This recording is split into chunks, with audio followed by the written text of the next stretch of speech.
The order arrived folded small enough to vanish into a glove. And that was the point. In the Ardennes of December 1944, every extra word had weight, every delay a price. The men who opened that thin paper at battalion HQs from St. Vith to Spa read the same instruction in different typewriters. Issue the new 90mm tank destroyer to line companies at once. No parade, no demonstrations, no doctrinal lectures. Move. Crews who had learned to live inside M10s and M18 Hellcats looked up from brew cans and cold gun breeches and saw crated turrets, fresh barrels, and a silhouette that didn't look like anything the Germans had planned to meet that winter. The M36, later called Jackson by the troops, a fast-fielded destroyer built around the heavy 90mm M3 gun. Before the bulge, American tank destroyer doctrine had been a tidy triangle: mobility, firepower, and ambush, stuck to briefing charts and staff college lectures. Find the enemy's armor concentration, avoid tank-on-tank slugging matches, set a trap, and kill on your terms. The problem in late 1944 was that German armor wasn't asking permission to be found. Panthers and Königstigers pushed through the forested roads like bulldozers with teeth, using fog, surprise, and local superiority to punch American lines off the map. The M10's 3-inch gun and the M18's 76mm, fine against MK4s, sufficient against Panthers from the side, ran out of certainty when German crews showed frontal plates in narrow valleys. The answer had been brewing all year in depots and conversion shops. Mate a 90mm gun to a turret that could traverse fast, stick it on a Sherman hull when production pressure demanded, and rush it forward. That was the secret order's real message. We have something new, and it changes the math. The first M36 crews met their vehicles the way you meet a rescue dog: wary, hopeful, ready to test trust. Open-topped turrets looked like invitations to the sky, but they gave commanders the panoramic visibility tank destroyers needed to ambush fast and correct faster. The gun itself, the 90mm M3, carried two promises. With standard armor-piercing capped rounds, the M82 APC and later APC-BC, it could hole a Panther frontally at the right range and angle, especially if the German driver showed too much nose. With HVAP, hyper-velocity armor piercing, scarce and guarded like cigarettes before payday. The M36 could reach into the frontal protection of heavy cats at distances that had been fiction for earlier American guns. HVAP wasn't a magic trick. It was a window of advantage. The order's urgency recognized that windows close. Tank destroyer battalions were independent by design, meant to be plugged into divisions like electrical units. The Jackson's arrival tightened those circuits. In hedgerow-edged fields and conifer lanes, TD officers pulled map pencils across contour lines and marked hull-down scrapes behind low crests, cut firing ports into orchard walls, and rehearsed lure and kill routines with artillery liaison officers, a baiting fire mission to make German drivers turn, a silent gun to punish the turn, a second position already dug and camouflaged to receive the survivable. The idea was old. The reach was new. Where a 76mm Sherman crew had been forced to get lucky or get close, a Jackson crew could begin the conversation at 1,500 yards and keep it on its terms. The secrecy around the M36 in December was less about the vehicle itself. German intelligence already suspected a heavier American anti-tank piece was coming, and more about not advertising where it would first bite. In the bulge, time was a front of its own. HVAP trains needed to find the right battalions, Maintenance teams had to bore sight guns in sub-zero cold. Drivers had to learn what a 90 meteors recoil did to turret behavior on icy slopes. Crews discovered quickly that the open top's greatest gift in winter was not visibility. It was speed of command. The ability to read smoke and sound, to smell cordite on the wind, and to call corrections with a voice that didn't have to fight a steel roof. The Jacksons' first days at the front felt like a rumor that happened to be true. A panther crests too high on a farm track. The TD commander, cheeks raw, calls a calm, "On front, AP, hold fire." The gunner rides the reticle over a flat plate with black crosses chalked by frost, dials the super elevation that the bore sight test taught him to trust, and lets the M3 speak. There is no drama in the shot, only physics. The shells travel as a fraction of a second, and a world of difference. German doctrine had been built to fear 57 meters, 75 meters, sometimes 76 meters. The 90 changes the sound inside their hulls. Across the snow, a cat hisses and stops. The Americans don't cheer, they displace. The order, folded thin, has unfolded into a tactic. Shoot, move, stay invisible, and make the enemy plan on yesterday's guns while you fight him with today's. U.S. tank destroyer doctrine promised mobility and initiative. Independent battalions held in reserve, racing to meet armor thrusts at the time and place of their choosing, ambushing at angles, killing quickly, and avoiding prolonged duels. The Ardennes weather did not care. Fog clung to tree lines until noon. Freezing drizzle turned every side slope into a skating rink, and visibility wavered between, "Maybe that's a hedgerow," and "We're in a hedgerow." In this fog, doctrine had to compress into drills. Jackson crews learned to pre-measure fields of fire with tape and stakes like surveyors.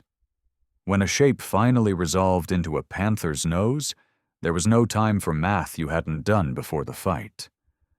Range markers, fence posts notched, saplings cut to height, church spires penciled onto range cards, made the 90 militär's first shot more like a plan than a prayer. The open-topped turret, so often criticized in hindsight, proved its intent in the bulge. Commanders stood on the turret ring when the air was quiet, dropped lower when it wasn't, and lived on that 360-degree view that armored warfare has always envied from cavalry. Visibility is time. In an ambush, seconds are currency. A Jackson commander could watch the way a German driver feathered a clutch on ice and decide whether the next 3 degrees of traverse needed to be led or lagged. He could sense artillery smoke building to a blinding screen and pre-call a displacement before the first mortar round hit. A roof protects. An opening instructs. The M36 traded the first for the second and let crew discipline supply the rest. Reality changed the geometry. Staff maps liked straight roads. The Ardennes delivered narrow lanes lined with high banks, half-frozen creek beds, and villages whose streets dog-legged between stone houses like alleys in a story you didn't want to hear at night. Hull-down positions existed, but you had to invent them. Sappers cut slots into embankments. Farmers' manure piles became gun mantlet masks. Knocked down stone walls turned into angle plates that doubled as deception. A Jackson silhouette, taller than an M10's and heavier than a Hellcat's, demanded better concealment and a different rhythm. Fire, back 2 tank lengths, pivot behind the next hedge, and re-engage from a new azimuth before the German gunner could translate his last sight picture into a correction. Artillery liaison officers became co-authors. The TD doctrine's lure and kill tactics needed a lure. In the bulge that often meant a timed smoke or harassing fire mission to make a Panther show more plate than prudence allowed.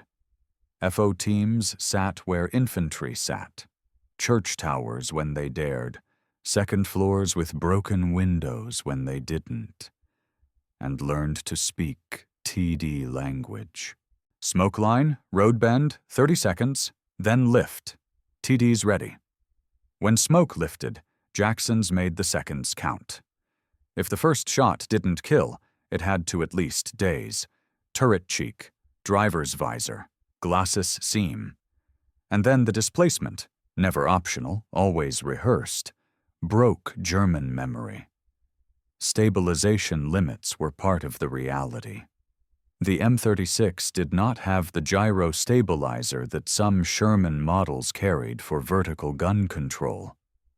Jackson gunners learned quickly that all serious shooting was from a halt, that the 90 Mittenerd's recoil impulse was both a friend and a bully, and that ice under track shoes would turn an undisciplined trigger into a fishtail. Crews built micro-routines. Driver whispers, set. Commander repeats, set. Gunner replies, on. Loader slaps the breech and says, up. And then, and only then, does the commander say, fire. The ritual made speed. The arrival of HVAP complicated choices. TD companies received a handful of rounds, shot to be issued like favors, and spent like currency you could only earn once. The briefing was simple. Save them for cats who won't give you a side, or for long shots that make a difference. In practice, decisions landed on gunners whose breath smoked inside their scarves. At 1,400 yards, a Panther angles and shows a complicated mix of hope and hubris. With APCBC, a frontal penetration is possible with luck and exact angle. With HVAP, it's probable. The Jackson's doctrine in those seconds is a human doctrine, the commander's judgment and the gunner's humility. HVAP, one only. The loader's hands remember which case paint looks different in low light. The shot tears space. The plan survives one more minute. Maintenance men made doctrine possible. Sub-zero bore sighting meant charcoal pans under muzzles to keep condensation from icing rifling. Grease viscosity in the traverse gear meant the difference between a smooth correction and a jerking barrel that lost the shot. Commanders who had been content to make do with 3-inch guns now inspected 90mm recoil cylinders like surgeons. The secret order didn't just deliver a weapon. It delivered a standard. If you wanted that first-round hit at the ranges the Jackson invited, your maintenance had to match your ambition. The 90 Mitu M3 gun turned fights into conversations the Germans weren't ready to have at the ranges the Ardennes allowed.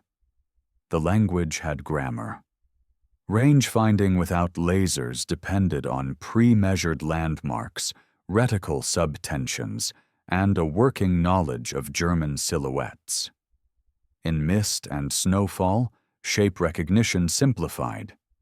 If it's a cat and it's showing more plate than it should, you don't need a porcupine's quills to know where to pet. Gunners studied road wheel spacing, turret face angles, and gun length until the Panther and Königstiger became not monsters but math problems. The Jackson's telescopic sight rewarded the crews who did homework. Ammunition choice supplied the verbs. M82 APC and APCBC, as it filtered in, was the default. Reliable, accurate, brutal when it found a weld seam or a shot trap angle. Against Panthers at sane ranges, especially if the German driver offered that infamous lower nose or a turret cheek, APC could end the argument. When German heavies insisted on frontal arrogance or a field demanded long reach, HVAP, hypervelocity shot, moved exit poles. HVAP was a tungsten-cored dart in a steel wrapper.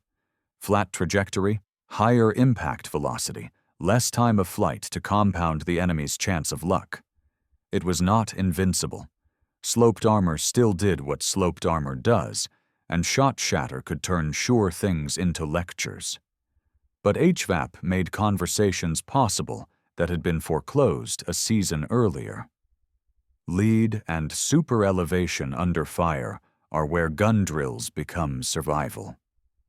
In village edge fights, ranges compressed, target speed often slowed, and lead turned into half a road wheel or 3 glass panes instead of mills. In long-reach fights across open pasture or down frozen roads, lead demanded a steadier hand.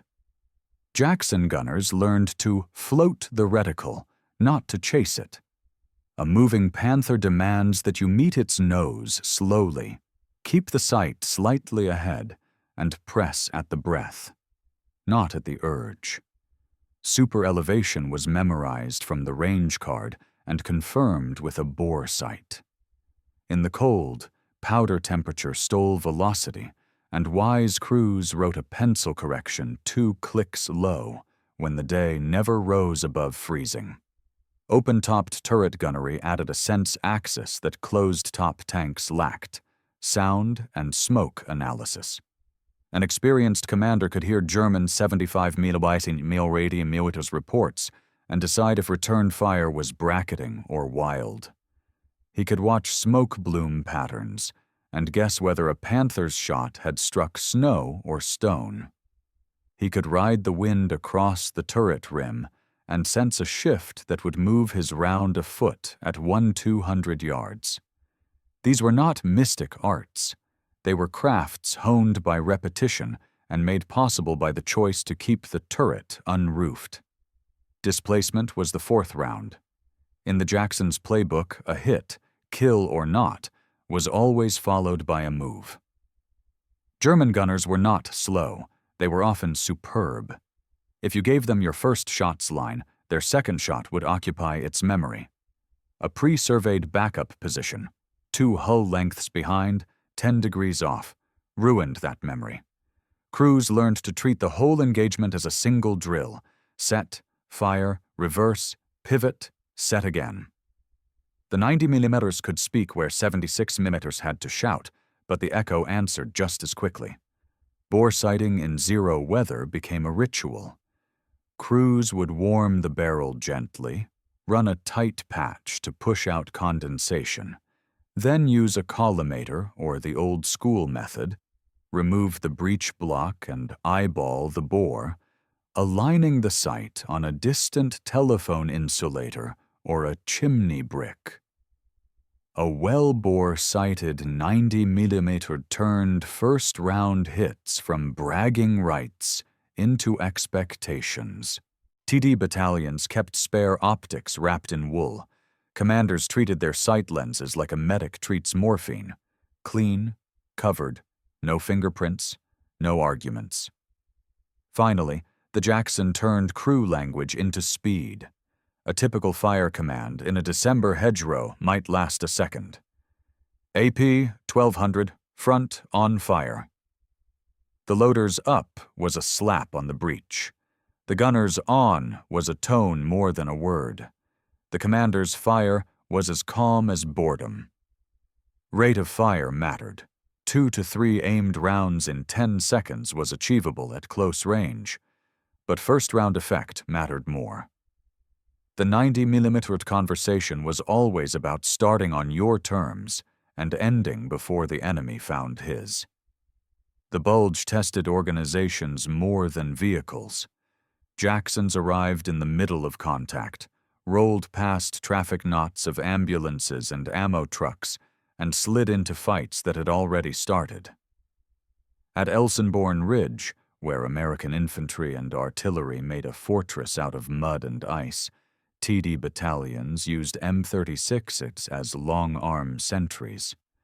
Hull down behind the gentle reverse slopes, they watched for movement through milky air, hammered panthers that tried to nose up, and forced German crews to fight by someone else's timetable. The ridge was an American answer to German operational surprise. If you can't be everywhere, be unmovable where it counts. The Jackson's 90 meteors made that unmovable feel expensive for any cat that tried to argue. Around St. Vith, the ground turned into a maze of poor choices. Roads then vanished into woods. Villages sat in low folds that offered cover to whomever arrived last. TD companies with mixed fleets, M10s, M18s, and newly issued M36s, played to type. Hellcats flanked through side tracks to irritate supply tails. M10s, with their familiar handling and solid 3-inch guns, took secondary lanes. M36s were parked where German heavies had to show more of themselves. Road junctions with stone houses that concealed the Jackson silhouette. Orchard edges cut low to hide a mantlet. Culverts that created a neat line of travel you could walk a reticle along. The TD Doctrine's ambush principle never looked prettier on a map than it did in the village of Poteau or the roads west of Recht. Right angles, short avenues of fire, multiple fallback points. On the ground, it was work in snow that squeaked like failure. Baraque de Freture, Parker's Crossroads, showed the TD system under stress. A scratch force of artillery, engineers, infantry, and TD elements held a chilly plateau with vision in every direction and strength in none. Jacksons were tasked as the heavy hand in a garrison of light fists, knocking down whatever came hard and close, then displacing before return fire could biologically answer. The open turrets gathered sleet and resolve. Gunners wrote range cards with numb fingers and learned to instinctively use the church steeple's angle as a rough compass for traverse. When German thrusts probed too far, the 90mm drove them back with flat statements. The Crossroads did not belong to anyone that week. It belonged to the side that could keep a few guns in the right places for the right minutes. Jacksons made minutes matter. Krinkelt Rockerath, the twin villages, were a sawmill for armor. Streets bent, lines of fire broke, panthers appeared, disappeared, and reappeared as if the town plan had been drawn by a magician. M36 sections lived in ruins, nose out, guns laid on pre-measured gates. When panthers tried to angle into courtyards, 90mm rounds arrived before the German commanders finished their traverse. The Jackson's height, often a liability in open country, proved an asset here. Over rubble piles and hedges, the 90mm could see a sliver more and hit a second sooner. The price for visibility, mortar fragments, brick chips, the occasional cruel arc of an artillery shell, was paid in careful positioning and frequent moves. Crews who forgot the Jackson's rhythm paid quickly. In all these fights, the decisive quality wasn't only the 90mm's penetration, it was the way M36s let TD battalions connect their doctrine to the ground in the weather they had. A Panther forced to turn its turret under fire loses seconds in traverse that a Jackson can spend at leisure. A Königstiger commanded by a man trained to expect 76mm limits walks into a conversation it doesn't plan to have and discovers the American is speaking at a different volume. German crews were brave and competent. Many were experienced. What they couldn't plan for was an American gun that, at last, made the frontal plate a place to be careful rather than a place to pose. The best Jackson actions in the bulge looked choreographed because by January they were. Battalion diaries describe artillery-timed lures, a quick smoke belt laid not to hide American movement, but to irritate German drivers into revealing angle, a short, sharp HE concentration to knock infantry off tank decks. A lift at a clock second known to the TD commander, who already has his reticle settled where he expects a nose to appear. When the smoke thins, the 90mm speaks. If the first round kills, displacement is automatic. If it doesn't, the second round either finishes or masks the withdrawal with dust and brick. Fields of fire were scripted. A 2-gun section might cover overlapping boxes. Gun 1 owns the road line to the telegraph pole. Gun 2 owns the orchard cut to the low wall. Crossing the T for a tank destroyer section meant more than meeting a column head-on. It meant arranging geometry so that a German driver turning to face one gun exposed a plate to the other. A Jackson's traverse was quick. Its commander's head on a swivel was quicker. Mutual support turned 2 guns into 4 problems for an enemy who thought he had found one. Ammunition choice inside the kill chain was not romantic. It was arithmetic with supply columns. APC went first unless the commander, reading angle and distance, said the word every loader liked to hear and every supply officer hated. HVAP. 1 shot, first. If the target died, the section leader shouted HVAP off, and everyone went back to the day job of killing cats with cheaper metal. Scarcity created discipline. Crews who squandered tungsten learned to do without. Crews who saved it sometimes died with it. The best leaders used HVAP like a lever, not a crutch. Recovery cycles held the chain together. A Jackson that killed and moved needed to be refueled, rearmed, bore-sighted, again, in weather that punished hands. TD maintenance teams turned villages into open-air workshops. Turret rings were checked for ice buildup. Recoil systems were bled. Optics were swabbed with more love than a chaplain's sermon.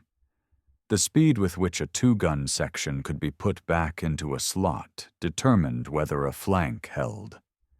The system behind the gun. Drivers who could back a hull through a doorway. Mechanics who could read a traverse motor's whine. Ammo handlers who could build mixed belts of AP and HE in exactly the right proportions, was the real secret order. The M36 was the arrowhead. The shaft was logistics. Integration with infantry and armor made the chain lethal. Liaison officers stitched TD nets into infantry company radios and artillery fire direction centers. An infantry platoon leader who could say, "1 Panther barn door, left hinge," into his handset, knew a Jackson was listening and calculating. A Sherman Company commander who learned the Jackson rhythm stopped asking TDs to lead an assault and started asking them to unhinge the thing no one else could safely touch. When German counterpunches developed, Panzer Grenadiers with Panzerfausts filtering through orchards to swat open turrets, infantry squads took up residence alongside Jacksons, trading watch for watch, warming one another's hands over ration stoves and ordnance heaters. Kill chains, like chains of any kind, are only as strong as their simplest links. In the Bulge, the simplest link was a private with a field phone who knew who to call and what to say in 10 words or less. Speed rarely produces purity. The M36's ideal form, purpose-built hull, 90mm turret, balanced automotive performance, needed time. The Bulge refused to give it. So the conversion shops did what American industry does well under pressure. They married what they had. The M36B1 took a 90mm turret and bolted it onto an M4A3 Sherman hull, gasoline-powered, reliable, familiar to every GI who had ever swung a track on a Sherman. The B2 variant mounted the same turret on an M4A2 hull with twin diesels. To purists, these hybrids looked like hacks. To battalion S3s drawing lines on maps, they looked like answers. The B-1's virtues were immediate. The A3 hull gave crews better automotive confidence in hills and snow. Parts commonality with nearby Sherman outfits made scrounging less of a sin and more of a plan. The B-1 retained the Jackson's open turret and the 90mm authority. It also inherited the Sherman's silhouette, a mixed blessing in a battlefield where German gunners were trained to prioritize silhouettes that meant threat. A Panther crew peering through sleet might not register the turret shape before deciding the target was a standard Sherman. The first shot they absorbed corrected that assumption.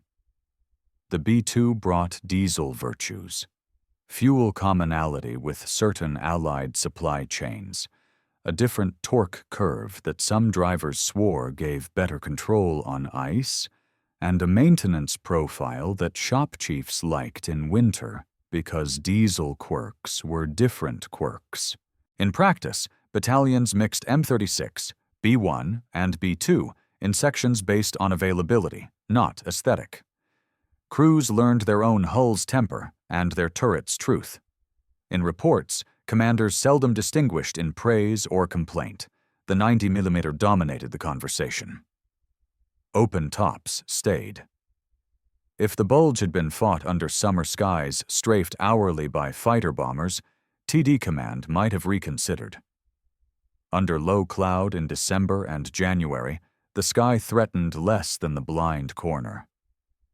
Crews stretched canvas when artillery threatened and stacked sandbags against turret sills to catch fragments.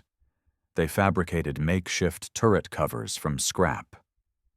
These were not roofs. They were courtesies to the weather. The open-top choice was doctrinal: see faster, shoot faster, leave faster. The M36 family kept faith with that choice, even when fragments and cold made doubters. Conversions came with teaching moments. The B-1's different weight distribution changed how quickly a hull would settle into a scrape. The B-2's diesel throttle demanded a new foot. Gunnery quirks emerged. Recoil behavior felt different atop different hull torsion characteristics. Some crews perceived that the B-1's balance made the turret mildly happier on side slopes. None of it altered the core math. If you laid a 90mm round where it needed to go, the enemy's day changed. If you didn't, his day changed yours. The speed with which the B-1, B-2 hybrids rolled from stateside yards to Belgian roads says as much about American system agility as it does about industrial capacity. Requests from the line, "We need more 90mm guns yesterday," moved through Ordnance with fewer stops than normal. Freight cars were found. Drivers were found. Liaison teams were found. The secret order was not a single sheet of paper. It was a series of permissions to skip steps, backed by a shared understanding that a weapon in February that was perfect on paper would not help men in December who needed something excellent enough. A weapon is a promise you have to keep every morning. In the Jackson battalions, keeping the 90mm promise meant rituals that would have made peacetime inspectors smile and frontline malcontents grumble until the first shot landed where it should. In sub-zero conditions, bore sighting was an art. Ordnance men set charcoal braziers beneath muzzles to take the sting off steel, ran a dry patch to push condensation out, and aligned sights using collimators or bore sighting by eye on far-off chimney bricks.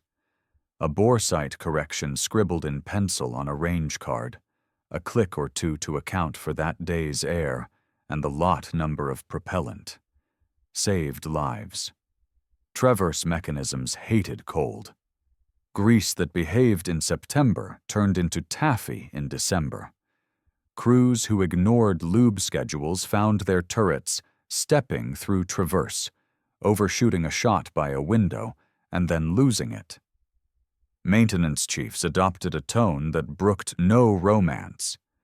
Clean your optics like they're your eyes. Breathe away from the eyepiece. Canvas on when you're not looking. Spares rode in boxes lined with wool. Sight lens caps were treated like medallions. If a commander got caught with a greasy fingerprint on glass, there were outcomes. Ammo trains were the artery. M82 APC rode forward on 6x6 trucks with chains singing. He came in almost the same volumes because no TD outfit in the bulge fought tanks alone. HVAP rode like contraband, documented, counted, and often escorted informally by a sergeant who had nightmares about losing one case in a ditch. Battalion S4s became diplomats, trading favors and fuel for tungsten. The preaching line to crews was consistent. HVAP is the answer for a question you cannot afford to ask twice. Make sure you're actually being asked. Propellant temperature mattered. Cold powder steals muzzle velocity. Muzzle velocity steals penetration. Smart crews kept a few rounds wrapped near engine compartments, with every safety caveat observed, to ensure that the first shot, the one that matters, left the barrel with less of winter's tax. Placing rounds atop a warm deck under supervision before action became a habit in some units. Range officers wrote quick reference cards. 10 degree class, subtract X from your expected drop at 1,000. A 90 millipurge that had been coddled through the night paid dividends at noon. Automotive reliability made gunnery possible. The Jackson suspensions and final drives were pushed hard, backing into scrapes, and then clawing out through mud and melt. Track crews fought ice packing between shoes and idlers. Drivers learned to polish snow off approach paths with half-turns and clutches before a fight, so that, under fire, the hull would not crab.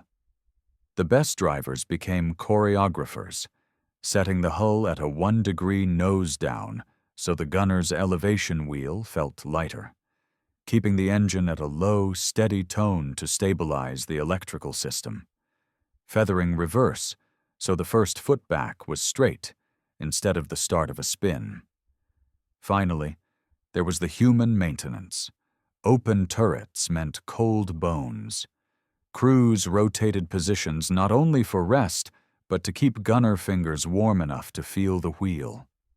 Cooks who could get hot liquid to a forward orchard became heroes.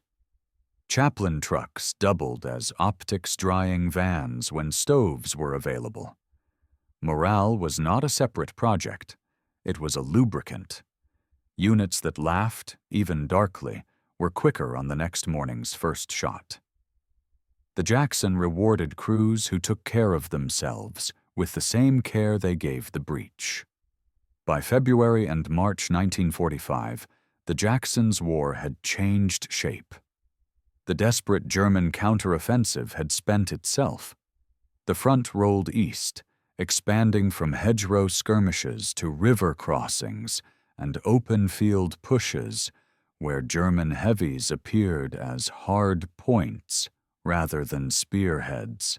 The M36 remained a problem the Germans had not solved. At Remagen, when the Ludendorff Bridge fell into American hands, TD battalions took up anti-armor guard on western approaches, using the 90 mm's reach to keep would-be bridge killers at distances where they died before they could see the bridge through smoke. Long-range hull-down shots, with 502,000 yards under ideal visibility, took over the logbooks. The Jackson's sight picture changed from fences and barns to ridgebacks and church towers. In the Ruhr's approach towns, Jacksons became can openers for infantry. Where a strong point hit a Stug or a Panzer IV hull down at the end of an avenue, the 90 mm spoke from behind rubble arcs. Ho, often overlooked in romantic retellings, did as much work as AP, blowing loopholes for infantry, collapsing second-story nests, knocking down suspect walls to deny cover to Panzerfaust teams. All of it was TD work now. In combined arms harmony, a Jackson would put 2 HE into a building face, an infantry squad would cross, a Sherman would break the next corner, and artillery would lay smoke exactly where German optics needed clarity. Open country didn't erase ambush, it magnified it. On rolling ground west of the Rhine, TD battalions set bracket ambushes. 2 sections on flanking knolls, 1 gun forward hull down, 1 gun slightly back and off angle. Panthers trying to bound forward to close with Shermans found themselves dragged into geometry lessons. The first 90-minute shot led them to turn. The second punished the turn. A Jackson section leader, reading the ground like a chessboard, would call check with HE to force a button-up and mate with AP when the plate obliged. The M36's reputation, which had grown in the bulge like a rumor with witnesses, became institutional. Sherman companies called for Jacksons without needing to explain why.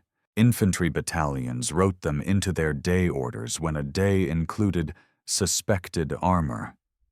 German radio intercepts began to chatter about the American 90, a phrase that compressed a weapon, a vehicle, and a method into a single caution. Late-war German company commanders, tasked with holding river towns with mixed remnants, found that a single Jackson, properly cited, turned boldness into arithmetic they could not solve. There were still bad days. Open tops in spring meant air attack when the clouds lifted. Mortar fragments remained democratic. A Jackson that got greedy in a town paid as quickly as any Sherman. But the system had matured. TD commanders didn't volunteer their guns for head-on charges. Infantry officers didn't ask for 90mm miracles on problems better solved with engineers. Artillery didn't lose radios at the moment of the lift. When a Königstiger showed itself on a long road outside a village, a Jackson section could call a timed smoke to obscure its first move, punch a cheek shot at 300, and be gone before the second German round would have turned the orchard into shrapnel. The weapon Germany had not planned to meet had turned into a routine Germany could not interrupt. German crews were not ignorant. They adapted fast. Panther platoon leaders taught their drivers to shimmy, slight weave under long-range American fire, to spoil aim. Königstiger commanders instructed that in fog you advance only to the last known safe defilade and never show more than turret unless compelled. Gunners were ordered to prioritize open-topped vehicles when he was available, to burst rounds against walls above likely TD hides, to use Cokes and MG-34s to rake hedges before cresting. But adaptation could not erase physics. A frontal plate that had bullied earlier American guns could not bully a 90 Meteor that had found its range card. German intelligence had not predicted the tempo of M36 appearance. They knew the Americans had 90mm guns. Anti-aircraft units had used them all over Europe, but committing them in a turreted, mobile destroyer and pushing them forward in December was an industrial and organizational move that could not be undone by a better field order. Panzer Brigade staff notes from January speak in ordinary language about heavier American anti-tank fire at longer distance, suggesting new weapon. Battalion reports describe strong American fire from open vehicles that move after each shot. The tone is not awe, it's irritation. The enemy had changed one variable, range, and turned every German habit that relied on closing into a risk. German armor leaders tried to find counter-rhythms. One was speed, short, violent bounds, accepting that some vehicles would die in the first bound if the rest could overrun the ambush's second position. Another was disguise. Drape trees on hulls. Push with infantry screens so that TDs would hesitate to shoot for fear of hitting friendlies. Use feints to draw American artillery lures early, then commit armor as the smoke lifted and the TDs displaced. Sometimes it worked, often it didn't. American liaison nets tightened. Infantry armor artillery kill chains learned to hold their nerves and their timing. A Königstiger commander wrote after the war that the worst change in late 1944 wasn't mechanical. It was emotional. We had learned the American guns, then the cold days, and the 90. The distance became unsafe.